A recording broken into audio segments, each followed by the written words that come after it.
Hi, good morning, gentlemen. Today is Daf Chaf Aleph, Masechah Sukkah. I'll hit it. So yesterday we were discussing what we discussing. We had the Mishnah. We had the Mishnah with the first Mishnah of the second parak. Was discussing in Ohel. So we had a machlokas in terms of whether something which is man-made or not can be an Ohel, right, between Rabbi Yehuda and the Rabbanan, right? We're talking about so over there. Rabbi Yehuda right. So Rabbi Yehuda says, "I know Ohel, it's not made man-made. It's not Ohel," and the reason was he learned the Gzeir Ohel, and the Rabbanan argued to say no. Ohel includes something which is even not man-made, even natural, right? Some sort of rocks or whatever it is that's man-made is an Ohel. So we left off the Savar, 5 lines on top, and away we go. The Savar Rabbi Yehuda, and Rabbi Yehuda holds that Ohel is not made, but the Adam is not Ohel. I've Raminu as to a kasha from a relatively famous Mishnah or something, right? Al Beis, right? So it says over there, yeah. So he says, Chaseros hayu b'nuyos b'Yushalayim al gabe hasela. There were certain courtyards that were built in Yerushalayim upon large stones or boulders that were naturally made.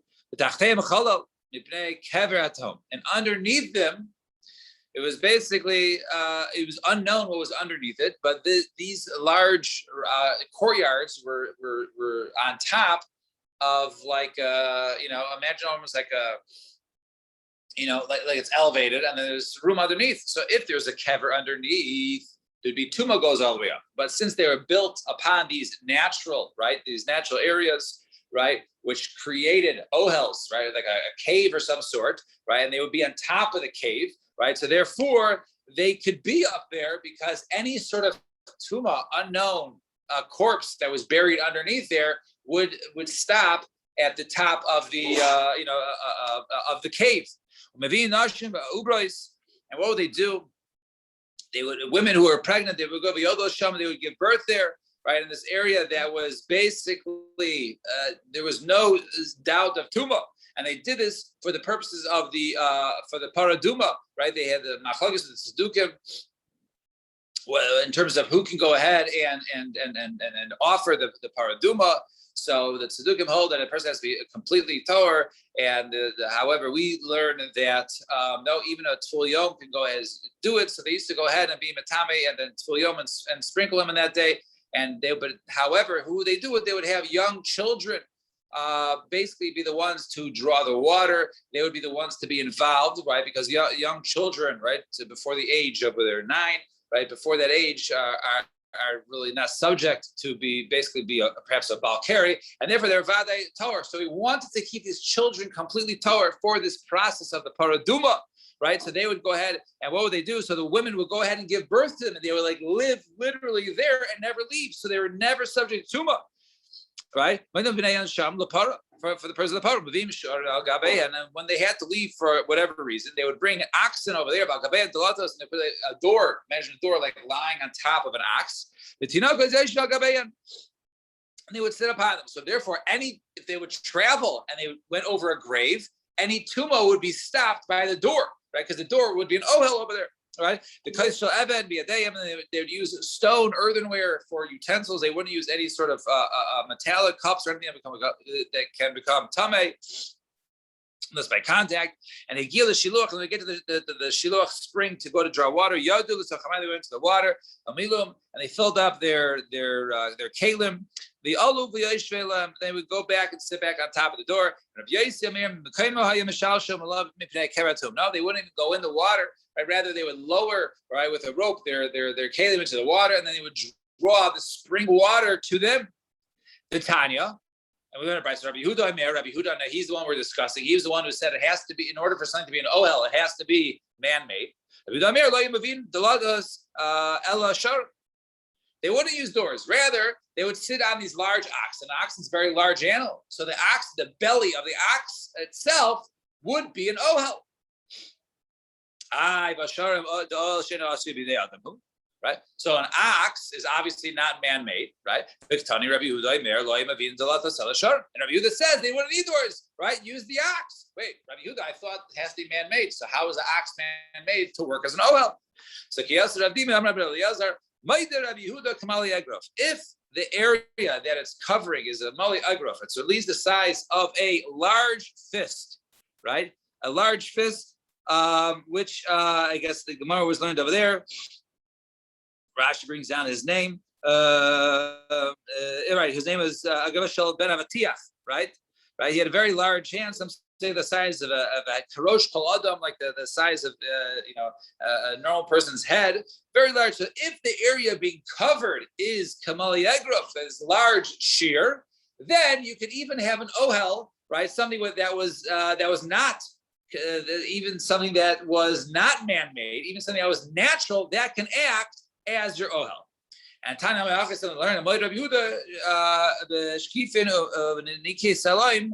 And he also agrees in the cases of boulders or rocks that there's crevices and rocks, and underneath it, since there's a large area underneath it, that, even though it's not man-made, can work as an ohel.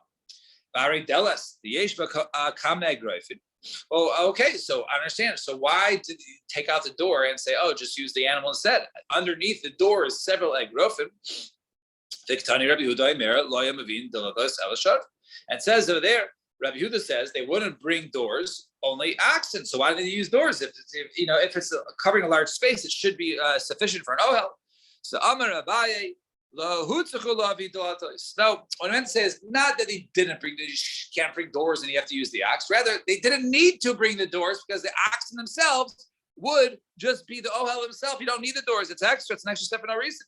And Rav Amar, right?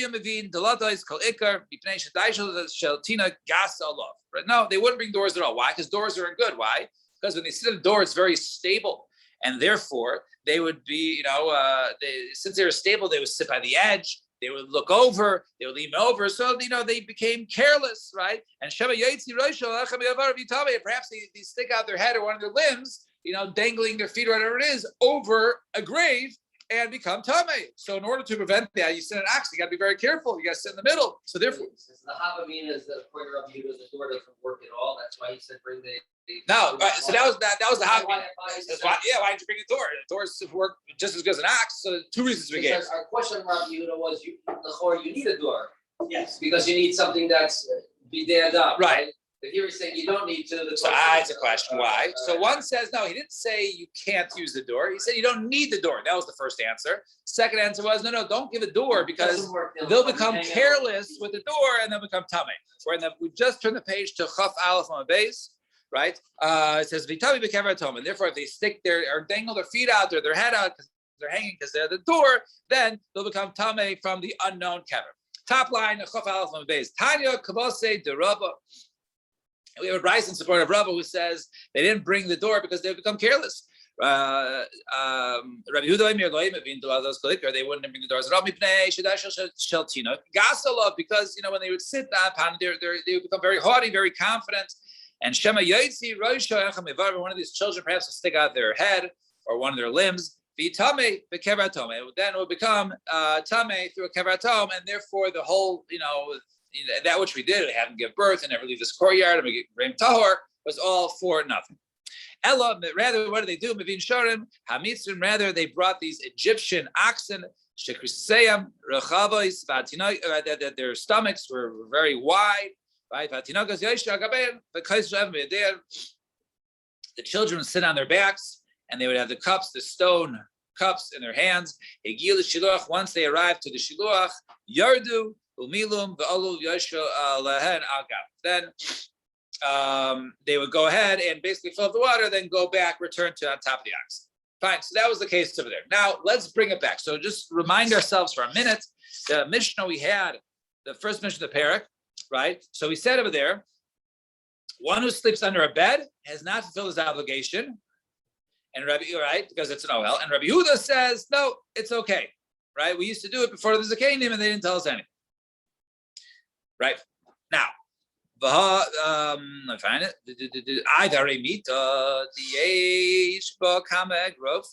Okay, so a bed. There's many agrofim underneath the bed. It says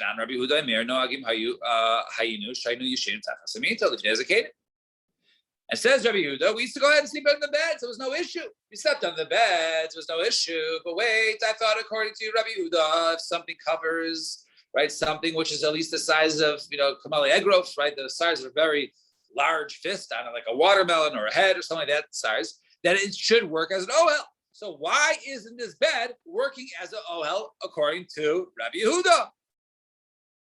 So Shanimita Hoel Gaba Asuya. No, because maybe the bed, technically, yes, it is an ohel, but since it's not made for the purposes of underneath the bed, it's made for the purposes on top of the bed. Therefore, it doesn't act as an ohel, perhaps according to Rabbi Yehuda, and that's why they can sleep underneath the bed in a sukkah. Well, what do you mean? Oxen are also made to be on top, not under.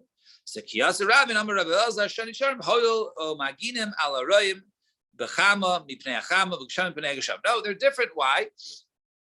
Because the shepherds, right, very brave men, right, they trust their animals, right. When in the heat, they need shade, so they go underneath their oxen for shade. Or if it was raining, they go underneath their animals for to protect themselves in the rain. So therefore, there is a purpose of underneath the ox, and since there's a purpose of underneath the ox, that's why it's acting as an ohel. Underneath the bed also, right? Because you get to go ahead and put your shoes and sandals underneath your bed. It also acts as a cover. So underneath the bed is also, for the purposes. No, because an animal, right, is basically it protects, right? The top of the animal protects its kishkas, right? It's innards, right? It's all its kidneys and stuff. It says or basa tavisheni ubatzamas gedidim tizuchani. Right, you've made me of skin and flesh, right? You've dressed me with bones and sinews. It covers me, it protects me, protects my body. So therefore, the oxen also protects. It was made, to protect things, within it. So therefore, it can act as an ohel, as a schach, as a cover. Rabbi Yehuda Tami, or you can say Rabbi Yehuda goes l'shitasu damar sukkah diras kava beina. Right, a sukkah is a diras keva is required. Right, we saw this Rabbi Yehuda in the beginning. We brought different cases. It has to be a more of a permanent structure. That's why it has to be 20 amos. That's why it needs to be 3+ walls. Right, so we had the whole shitas there. So since a sukkah is a diras keva beinan v'havile, and therefore it's mita diras sarai. Right, the bed itself, underneath the bed, is only a temporary dwelling. Right, the sukkah keva, and the sukkah, its requirement is to be more of a permanent structure. And therefore, since he's underneath a temporary in a larger permanent structure, therefore, the temporary structure does not nullify the permanent structure, and therefore the bed is nothing, right? The same thing we said, right? A person's underneath a blanket, sleeping in a sukkah underneath a schach, so the blanket's doesn't remove the fact that you're in the tent. That you're in the sukkah, right? I'm not under a blanket, I'm under the schach. Well, Rabbi Shimon also said you need a sukkah to be more of a permanent structure, right? And if you look at our Mishnah, right, Rabbi Yehuda was the one Rabbi Shimon was the one who said, right? Rabbi Shimon, I'm just going back to the Mishnah. He says Ma'asav Tevi Avdi, right? He was talking about the Ma'asav Tevi Avdi, right? That he would sleep under the bed, right? So he'd sleep under the bed, meaning that. But that was no good because according to the Aved wasn't chayiv, right?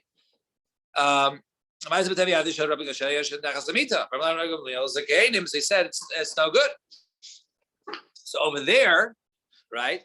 You see the bed nullifies it. Well, if the bed nullifies, Rabbi Shimon Nami Damar Nami Sukkah Diras Kevavinan. And a bed is nullifying the fact that the person underneath, right, is in a sukkah. That's why only an eved, only someone who wasn't chayiv in sukkah was able to sleep underneath the bed. But according to you, right, since you're an OL, since the sukkah is a diras keva, and the bed is only a diras sarai, it should be mutter not only for an eved, but anybody to sleep under the bed. So where it says no, Bob, please, Rabbi Shimon holds that even something which is temporary does nullify the fact that you're in a permanent structure. Therefore, you can't sleep underneath the bed unless you're pater from sukkah. And Rabbi Yehuda was one who says that no, since you're in all keva, you're a permanent structure. By the fact you're underneath the bed is not considered like you're underneath the bed. Rather, it's like you're sitting in the sukkah.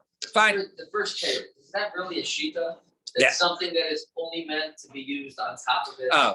It's not an Right. I mean, like you walk under a tree is an All right. Well, the tree is made for shade, right? It's shade. It's not meant to be an ohel. I mean, right, but the main usage of it, right? It could be examples where something is an ohel just because it's covering something. Is that really a shita that? Right. I mean, the Gemara wants it. Right. So it could be just a havamina. In other words, sometimes I think Gemara, tries to find a difference between the two in order to get to the conclusion. Right. So, yeah. Anyways, all right. 2 dots.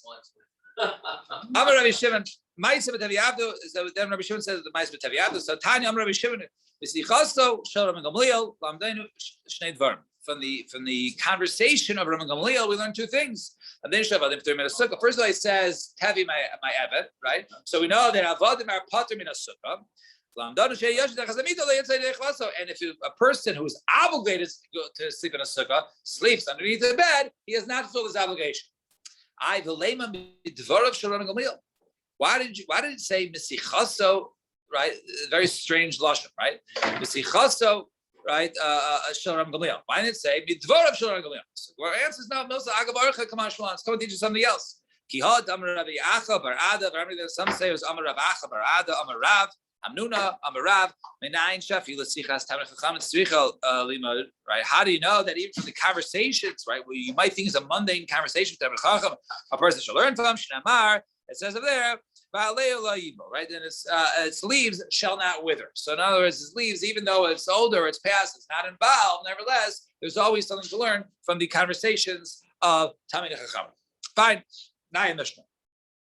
Mishnah says in the bottom of Chaf Aleph from Abayz, Hasaymech Sukaso Bikara Amita Shera. One who goes ahead and he places his schach upon bedposts. Obviously, now the posts have to be either like walls or something because you need, fill walls.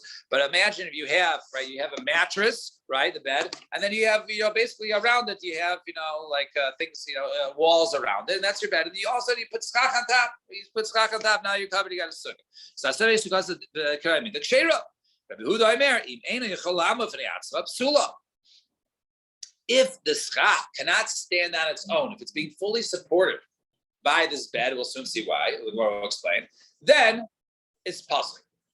So let's see, my time is up to Gemara, my time to Rabbi Yehuda, right before I explain the Rabbi Yehuda, the Gemara will explain. So my time to Rabbi Yehuda, what's the reason why Rabbi Yehuda says if the schach cannot stand on its own, it's no good? So pligi bar Rabbi Zera Rabbi Abba bar Mem. So it's my fault in Rabbi Zera Rabbi Abba bar Mem. Chad Amar b'pnei she'en la keva. One holds because it's not permanent enough, right? Remember, Yehuda says it has to be a permanent structure. He holds it's not permanent enough, right? If the schach, right, is completely 100% supported by the bed frame, then it's no good. The other opinion holds that no, the bed frame is metallic. It's davar makabel tuma. Since the schach is directly upon something which is davar makabel tuma, right, which is halacha we have now, right, then it's no good. Right, so therefore, since it's standing on top of my almatum, it's no good. So my benai, what's the nafkamina? Kigon shenas shpudin shel barzel the sicha chalein. One who goes ahead and he sticks into the ground, right? Stakes into the ground, right? They're metal, and he puts schach upon them. According to the opinion, holds it's not permanent enough, right? Because before it was just on a permanent, on a movable bed. Over here, it's into the ground. It's not going to move. It's permanent. It'll be okay. You put the schach on Rabbi Yehuda, would say it's fine. It's permanent. The one who says that you can't put the schach directly upon something which is makabel tuma, then you're putting it on something which is completely davar makabel tuma, something which can become tummy, and therefore it's no good. And Amar Abaye says Abaye, Lo shanu elo samach. We're only talking about if he puts it directly, right? If he puts it directly upon the metal, right? Since the schach is on the part of the bed. But if you just put it al gav hamita, and you don't put the schach directly upon right, the bed frame, rather it's on something else which is on the bed frame, kshera. Then it's kosher. My time. Well, what's the reason? So Laman Diomar Lefishe Keva, according to the opinion who holds, right, that it's not keva, it's not permanent. Hareyesh keva. Right, it's right. According to one is told it's not keva. This one is keva because it's on something else, right? And according to the opinion who holds that it's on something which is not, which is not which is mekabel tuba. It's not resting directly upon the bed, which is mekabel tuba. It's resting on something else. And that something else is not mekabel tuba. Therefore, even that is on something else, that would be okay, right? Like we have nowadays, people don't put the schach directly upon the metal frame. They put it on wooden beams or whatever, and then the wood is on the metal structure. So then it's okay. Then it's okay, even though ultimately it's being supported by the mekabel tuba, but it's not the first. It's a second level. Therefore, it's mutter. All right, we'll stop here. Shkoyach, everybody. We will continue. You know how to kill a party. You're writing. We have to